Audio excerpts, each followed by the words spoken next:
Саламатсыздарбы? Мен Айдаралиев Бекболот Рысбекович.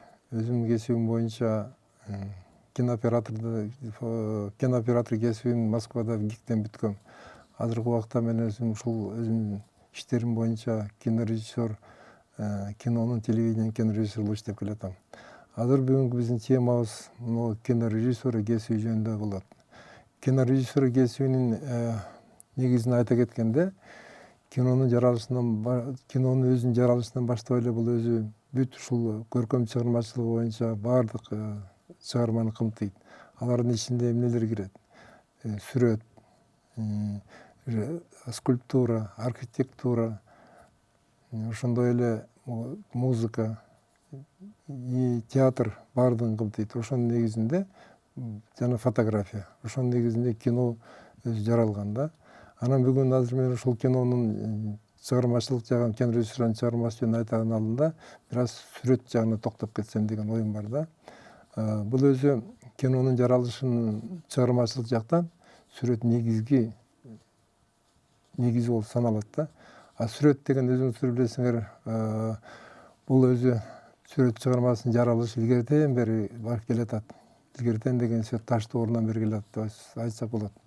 Сүрөт өнөрчүлүгү адам баласын алгачкы таш доорунан бери эле кызыктырып келген.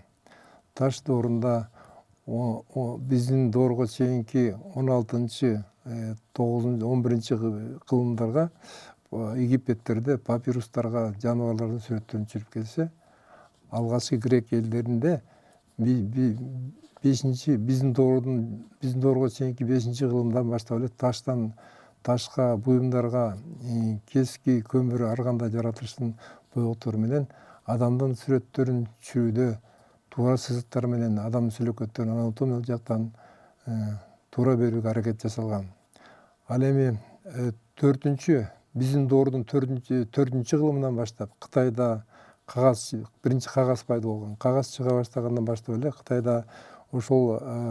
Кытайда анан Японияда жана чыгыш элдеринде адамдардын, жаратылыштын, айбанаттардын, гүлдөрдүн сүрөттөрүн жаратылышта кылып түшүрө баштайт. Ошону менен сүрөт кесиби өнүгүп өрчүп олтурат. Андан кийинки убактарды алып көрсөк, раннее возрождение деп коет. Анан кийин классицизм, ошондо ар кандай течениелер менен келип туруп, кийин художниктер холстко майга жуурулган боектор менен түшүрүүгө жетишет. Эми азыркы күндө болсо өзүңүздөр билесиздер, сүрөттүн түрлөрү абдан көп. Ошондой эле стилистикасы, багыт жагынан карап отурсак өтө бай. Бирок бул сүрөт негизинен киного таасир эткен себеби ошол композициясы жагынан, жарык берүү жагынан, ошонун мазмуну жагынан өтө чоң ролду ойнойт. Андан кийинки кинонун негизи деп коебуз, кинонун негизин түзгөн бул фотография болуп саналат. Фотография деген сөз гректин фото, свет, графия, жазуу дегенди түшүндүрөт. Фотография деген термин 1939-жылы пайда болгон.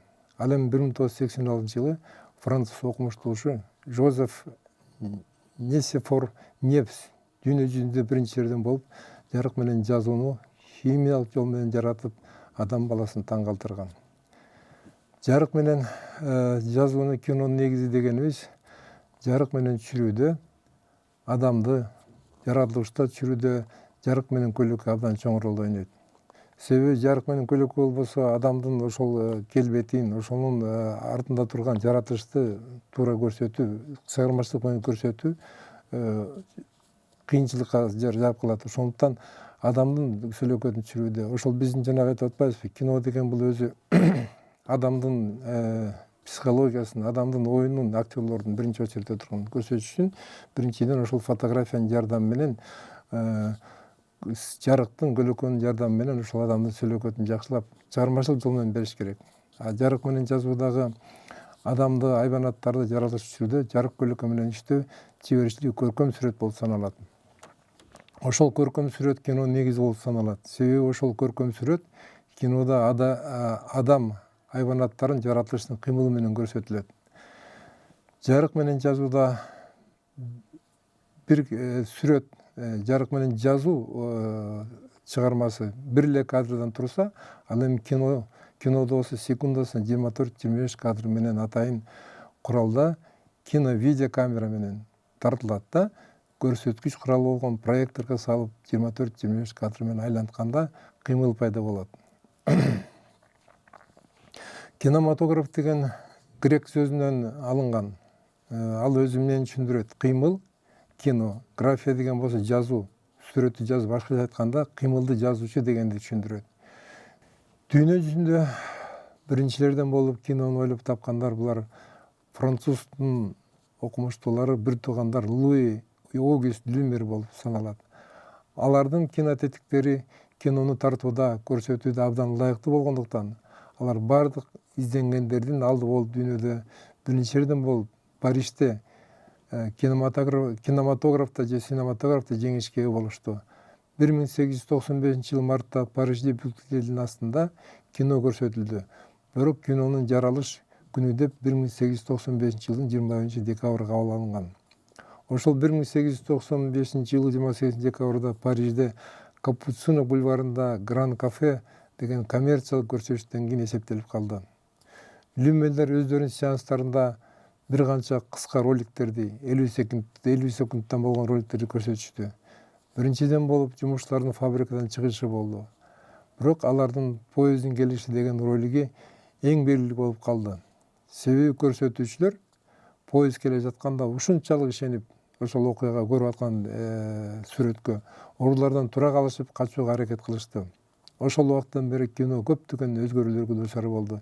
Өзүңүздөр билесиңер, айта кетсек, биринчиден үнү жок кинолор пайда болгон. Үнү жок кинонун эң дүйнө жүзү боюнча белгилүү режиссерлордун бирин алсак, Американын кинорежиссеру Чаплин, Гриффиттин кинолору болуп саналат. Биринчи үн менен жазылган кино да Америкада пайда болгон. Певец Джаза деген, Джаздын ырчысы деген. Ол 6 октябрда 1924 жылы Warner Brothers деген компаниясы көрсөттү.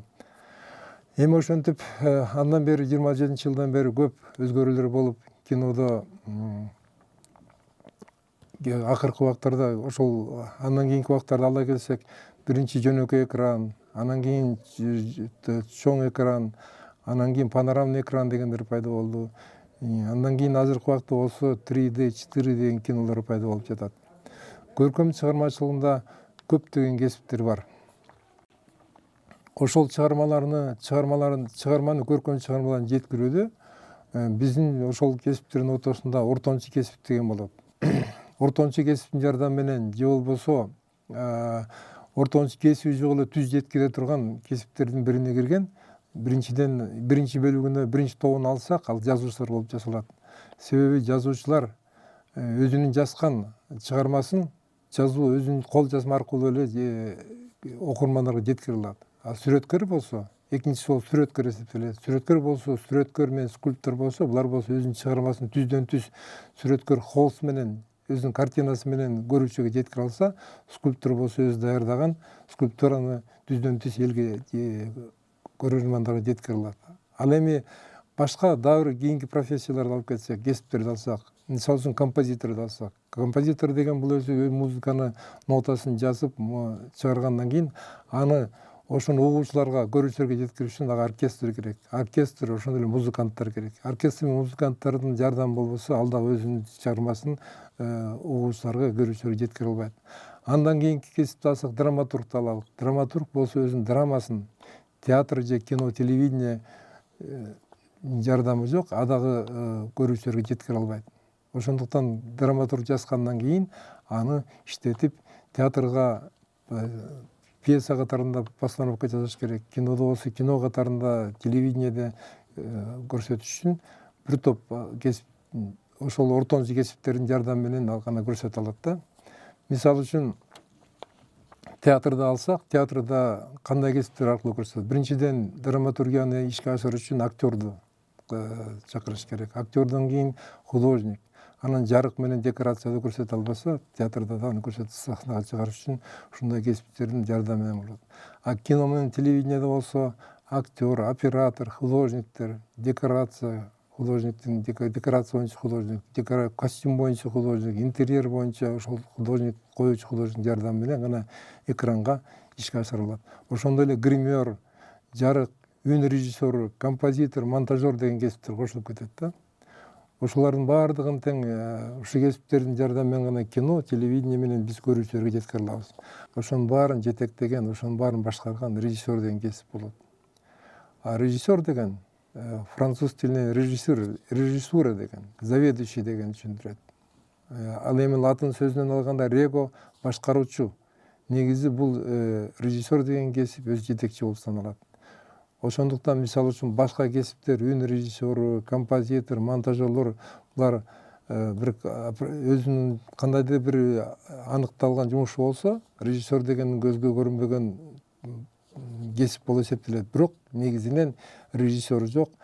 Театрда дагы спектакль коюлбайт, эстрадада дагы оюн коюлбайт, кинода дагы кино режиссердун жетекчилиги болбосо, режиссердун ошонун көрө билгендиги болбосо, ошо режиссер драманы жакшылап туруп көркөмдөп ишке ашырбаса, анда калган профессиялардын өз бетинче бул көркөм чыгарманы ишке ашыра албайт.